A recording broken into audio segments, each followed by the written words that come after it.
Police station Sindewahi हद्दीत अवैधरित्या साठवून व विक्रीसाठी आणलेल्या लाखो रुपयांचा प्रतिबंधित गुटखा आणि सुगंधी तंबाखू अखेर न्यायालयाच्या आदेशानुसार नष्ट करण्यात आले आहेत। पोलीस स्टेशन सिंदेवाई हद्दीमध्ये विविध कारवायांच्या दरम्यान अवैध सुगंधी तंबाखू, गुटखा आणि पान मसाला जप्त करण्यात आला होता।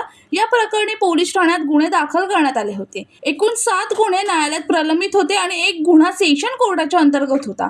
या सर्व न्यायालयाच्या कायदेशीर आदेशानंतर हा मुद्देमाल नष्ट करण्याचा निर्णय घेण्यात आला। शासनाने प्रतिबंधित केलेल्या या आरोग्यासाठी अत्यंत घातक असलेल्या या पदार्थांची विल्हेवाट लावल्यामुळे सिंदेवाई पोलिसांच्या या भूमिकेचे नागरिकांमधून स्वागत होत आहे।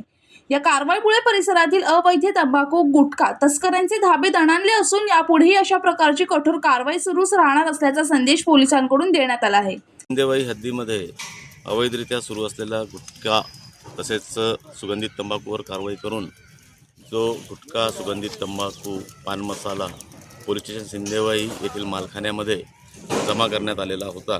त्यामध्ये माननीय कोर्टाचे आदेशाने एकूण 7 गुन्हे व सेशन कोर्टाचे आदेशाने एका गुन्ह्यातील मुद्देमाल आज रोजी नष्ट करण्यात आलेला आहे।